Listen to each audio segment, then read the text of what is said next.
Yeah, don't bother about a cup of tea, Ken. I'll get one of the can tea when I get there. You're too late. Here, cooled it down for you. Yeah, I'm a bit pushed for time, lad. I've got to pop into Florrie Lindley's on my way to work, too. Oh, another one of those things, eh? I don't know. Beats me. How have you got any money left, you know, after all the brass you spend on books? There's something special about this one, Dad. Something special about them all, lad, to hear you talk. Dad? What, then? How much time have you got? Well, if that clock's right, I've got no time at all. Well, it's just how long it takes to read the cover. Eh? The list of contributors. Kenneth Barlow. Well, that's not you, lad, surely. Well, it says Kenneth Barlow, doesn't it? That's me. Where? Here. Here's a cheque to prove it. Well, I'm blowed. Because you would show me this, wouldn't you, when I've got no time to spare? Here. I say, can I take you with me and have a look at it? Well, I haven't read the article myself yet. Not in print, anyway. Hey, I say, an article, eh? An half-a-crown book.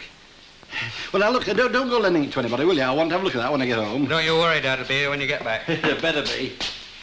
By gum, lad, I wish your mother could see that. She'd be proud of you. Ta-ra, lad. Bye-bye.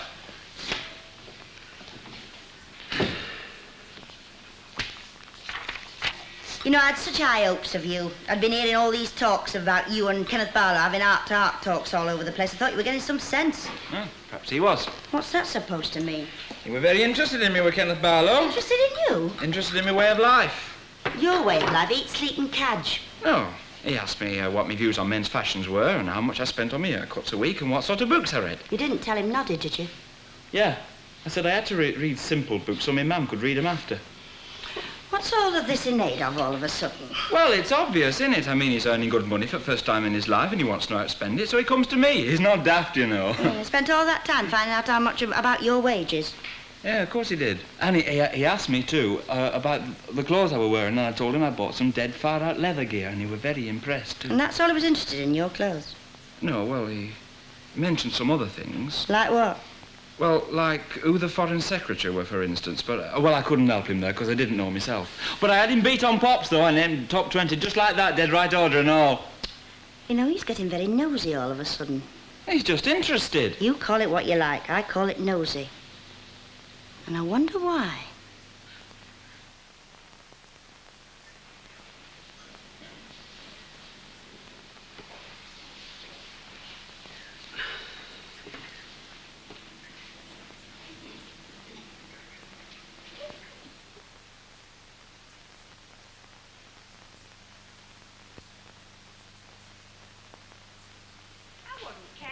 But she went right through that shopping spell at Christmas and New Year without any trouble at all. Then blow me if she doesn't go and get flooded out yesterday. Our houses are very peculiar. It's not the houses, it's the folk in them. But what are you going on about? You were frozen out and all. Ah, no, but I did get mine thawed out proper. Hey, I'll be one and a penny. I told you what would happen if you got an amateur in to do the job. Just fancy getting Dennis Tanner in to thaw you out. Are you dried out now? Well, more or less. The carpets are still very soggy. Soggy? They were floating. I bet there's £20 worth of damage done in that house if there was a panic. Well, why don't you talk to your clubman? You may be insured. Oh, she won't be. You have to have a special policy for burst pipes. I know, because I went through it with my fella. Of course, I'm covered. You want to play Hamlet with Dennis Tanner. Happen he'll cough up something. He's not short, you know. Oh, I couldn't do that. He were only trying to help. Don't see why not. A couple of ounces of my usual brand of baccy, please, Florrie. Oh, I'm sorry to barge in like this, ladies, but I'm a bit pushed for time, as a matter of I fact. thought with all this go-slow business, you lot had stopped rushing. It's not as easy as all that, you know. It's always the same. Whenever you're in a hurry, something always happens to hold you up. Do you know, this morning I couldn't get out of the house without looking at some new magazine of our Ken's. A new magazine? Fancy that. Aye, well, I don't bother with them much as a rule, you know, but I had to have a look at this. He'd written an article in it, and I had to show interest. Your Kenneth had? Aye, it was on front cover and all. What were it how called? lovely. I can't remember now. I can only remember the title. It was View from Back Street, or a student in a working class. Anyway, I must dash now. I'm sorry to interrupt. Ta-ra. Come, it'll be a tanner to talk to them Barlows before long. Oh, I don't know. He's very offhand about it. Offhand? He'd have bust if he hadn't told us. You heard him say he were late, but it didn't stop him from hanging back to tell us all about it. Oh, I expect he's proud of the lad. I know I would be if he were one of mine. So would I. It's not every day you have an article published in a magazine. Oh, I don't know. It's no different from writing a letter when all's said and done. Oh, yes, it is, Martha. It's more like composition. I were very good at composition when I were at school. We had to do one on the coronation, and the teacher made me come and stand out in front of the class and read it out aloud. Whose coronation? George V. Oh. What did you know about that? You wasn't invited, was you? No. But what I didn't know, I made up. I were very good at making things up.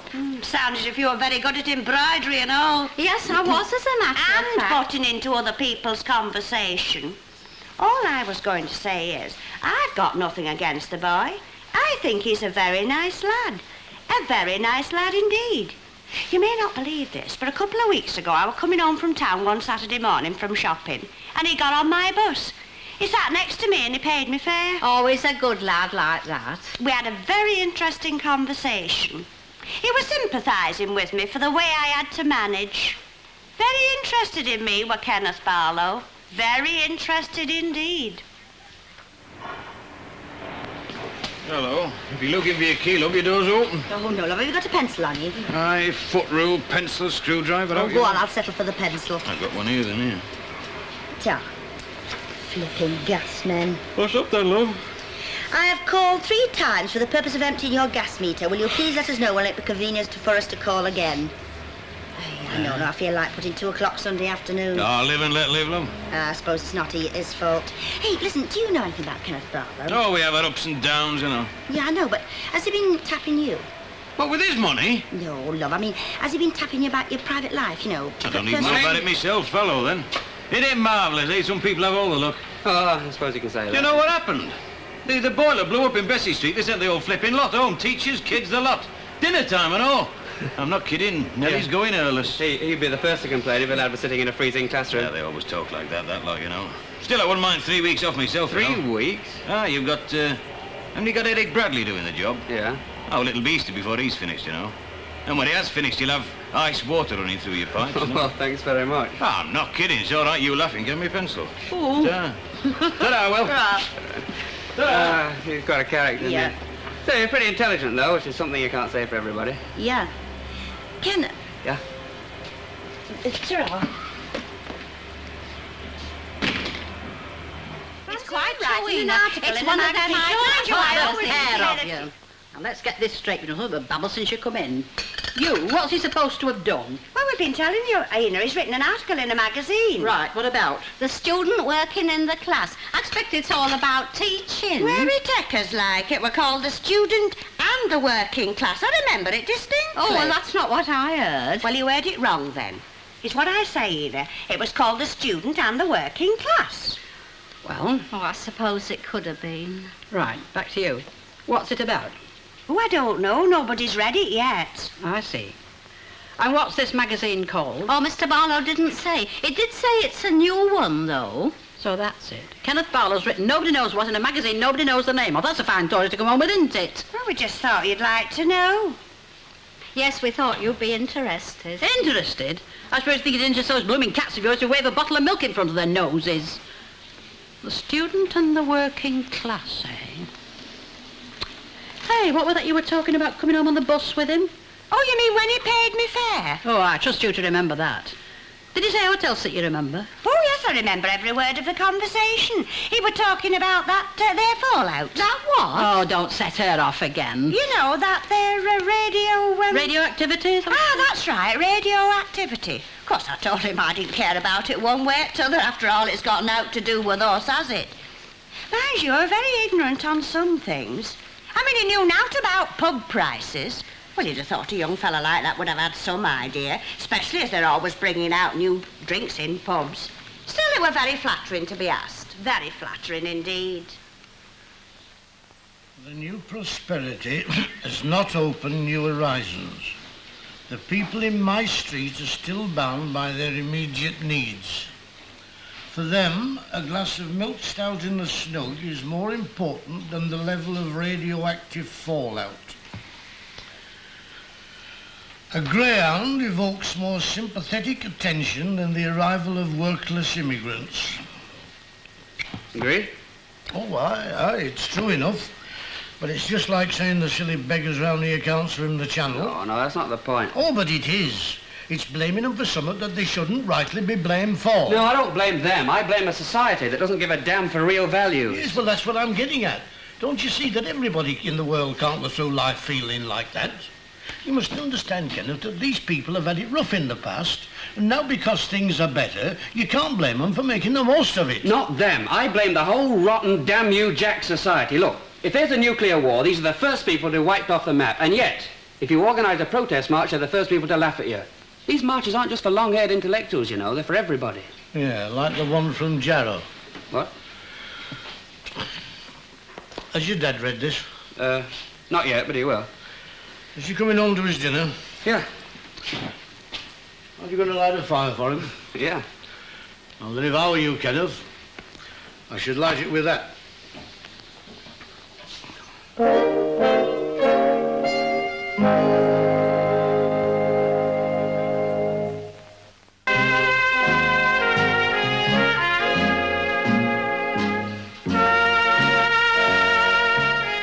Conceptors told us, according to her, Frank Barlow were full of it. Aye. I can't say I blame him, mind you. It's not every lad that can turn his hand to that sort of thing. Can't see our Billy doing it. Can't see our Billy doing what? Getting himself into print. I should hope not, indeed. Nay, Annie, I'm not talking about Sunday papers. We're on about Kenneth Barlow and that article of his. Oh, yes, that's very interesting, isn't it? What's it about exactly, Mr. Tatlock? Well, I don't rightly know. Oh, well, I thought with you being a particular friend of theirs, you might have read it. Well, I just sort of skimmed through it, you know. I see, love, yes. What was it Conceptor said, love? The student in the working class? Ah, that's right. Oh, well, we needn't worry then. There isn't anything about us in here, is there? Hey, how about me? I'm thinking of you, love. I'm including you. Oh. Well, don't just sit there. Say something. What are we going to do this afternoon? Well, there's a matinee on at the Olympic. No reduction for old age pensioners, though. What's on? Then, Oh, we're not going to see that. We'd have to take us tea. Oh, I saw Raymond Navarro in that. He were lovely. So? Raymond Navarro, he were Ben-Hur. Oh, I should have thought you were too old to go to pictures when he were on. Oh, no, Ena, I was in my prime round about then. Hear that? She had a prime. Hey, Rip Van Winkle, what do you think you're doing? well, I was thinking that's what you told us to do, isn't it? Well, I'm hoping. There's an exhibition on in town. What about? Oh, I tore this out of the evening paper. Machine tools and their application. Fancy. It's nothing to go in. Get away. We could go on the circular bus. We've been. Well, we could go the other way round. What, see where we've come from? I was thinking of going home and doing some writing. You what? I just feel in the mood to do some writing. By gum, catch him. What are you going to write about? Oh, well, I haven't decided yet. I thought I'd call in at Piggott's and get myself an exercise book and then I'll see.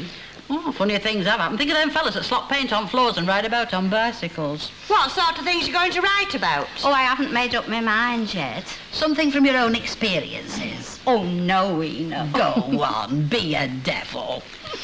Morning. Morning. Come, you're cheerful today, aren't you? Well, there's no point in being miserable, is there? Laugh and the world laughs with you. Cry and you cry alone. That's what they say, innit? Hey, I should have thought you'd have been striking your eyes out after what happened to them three in there. Ah, well, forgive and forget, eh? Morning. Good morning. Got a flea in your ear, did you? Yeah, and I spent 4 hours cleaning up and all. I only went in there in first place to help them out. You'll have to back your ideas up, won't you? What for? Now we've got an author in the street. You've heard about this thing of Kenneth's being published, haven't you? What thing? An article in one of them posh magazines. Oh, it's nice to know somebody else is getting on all right, isn't it?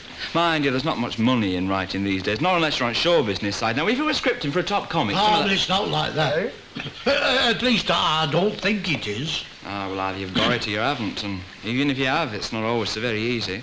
What you've got to do, you see, is you get hold of a comic who's on the way up and you write his material for him. Then when he hits the top, you hit it with him. Now, if you're interested in that, I've got just the very fella for him, because there's a man at our club and he's dead with it. You know, there's lights round him already. London Palladium. I'm telling you. I thought of doing a bit of writing for him myself, but you know how it is. You're too busy, are you, love? Well, yeah, you can't be greedy either. And what's money for? You know, it's money for spending. That's right, lad. What can I get you? 2 separate shillings, please. Our gas has run out on me. You surprise me. You know, I think I'll have a word with Kenneth. Probably put something in his way, like. I could take that blow-light round and open the subject up, like. Well, he's at home now. They're mending the boilers at Bessie Street School, so he's not working. Teachers, they have it dead easy, don't There they? you are, lad. Oh, right, ta-ra. Thanks very much. Ta-ra, Mrs. Walker. That lad throws his money around like a man with no arms. He'll go far, he will. Ah, if he doesn't get held up at strange ways.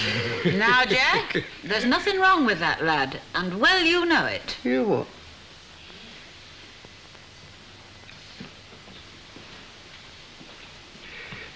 Perhaps I shouldn't have looked at her like that. No, but if you don't mind me saying so, Jack, she's getting over it all right. And she's looking a heck of a sight better for it than all. Not before time either. We've had a pretty rough passage round here during the past 2 months, I can tell you. Thank heavens for a bit of peace and quiet. Aye.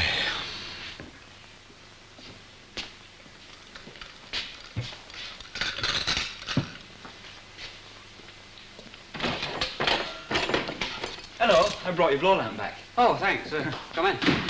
I hope you don't mind, but I've used all stuff in it. No, that's all right. We got plenty. Did it do the job all right? Well, yeah, sort of, you know.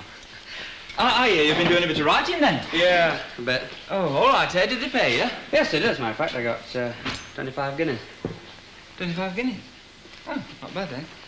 Have you ever thought of doing any comedy stuff? You know, gags and sketches and things like that? No, I haven't, no. Oh, I see. Well, if you had, I could probably put a few tips in your way, you know. And I could have got one of our fellows at the club to try it out for you if they wanted. Yeah, well, not quite my line, you know. Oh, I only wondered. Is that it? Yeah. Can I have a read? That was all. Ta. Kenneth Barlow, eh? Big stuff, eh? Page 14. Oh, ta. Oh, yeah, I see.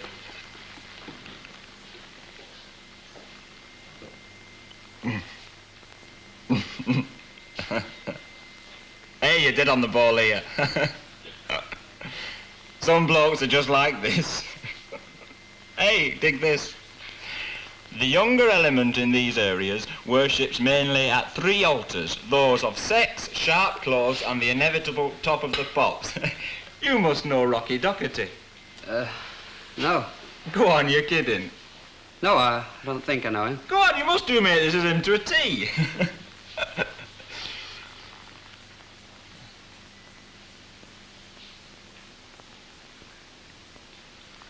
Yeah, I see what you mean. Yeah.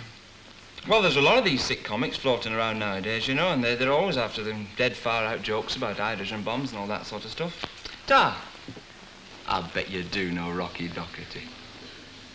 No, Go on, have another before you go, Albert. Tonight, there's no danger about it. away with you, mate. It's running tonight. Gum, they're never out of this place, these two. Oh, we've only come in for a warm. Look, it's running tonight, and I'll put a pint on it. Now what are you betting on? Well, you know Arthur Phillips, don't you? You mean Butcher? Aye, well, he's got himself a dog, and this lad's cracking on here, and he's running it tonight. I'm not cracking on at all, and there's the money for a pint. Look. Look, I wouldn't take your money. That dog's now at 9 months old. I don't care if it's still on a dummy. I tell you, it's coming out of the traps tonight. Yeah, the way you've been reading sugar bads, lad. Pint and a half, please, Pint and a Jack. half. He's too weak in the head for a pint. You'll this soon lad. change your tune, you will, you know. Hey, I don't know, what with the fastest thing on 4 legs at number 7 and George Bernard Shaw at number 3, they'll be putting the rents up in this street, won't they? Hey, did you come past the paper shop on the way? Yeah. Have they got any midday editions in your I don't office? know. Why? What do you want a midday paper for? Well, I'm thirsty, you see, and I've also got a pint, and it's a draw me one. Keep him there for a couple of seconds. I won't be long. All right. There you are. Oh, I'll just sit here. Hot pie and chips. Smashing, lad. By God, this is better than the canteen, this is. You know what, Ken? Your boiler can go bust any time it likes. Here, watch it. We're supposed to teach those kids something every now and then. Hey, I say, Ken, how come that you write that article? I mean, how did they pick on you, lad? Oh, it's through the university. The editor wanted a group of articles on what young people thought of Great Britain. You know, university types. And when they asked our university, MacDonald suggested me. Oh, him. He's the one who you was always on about. Oh, we're never very friendly. Perhaps he thought I was going to make a mess of it. Well, it can't have been all that bad, can it, lad? Otherwise they wouldn't have printed it, would they? No. By God, that's a bit hot, lad. Whew. I tell you what, here, can I have a look at your article while I'm letting this cool off a bit? Yeah, you like? Ta.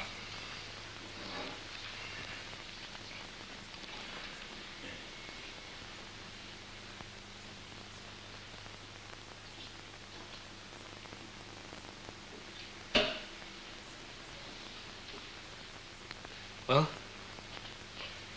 Aye. Aye. All right. But not what you expected. Well, I don't know what I did expect, lad. Go on, say it. It's too late to say out now, isn't it? It's in print. Yeah, it's what I believe, you know.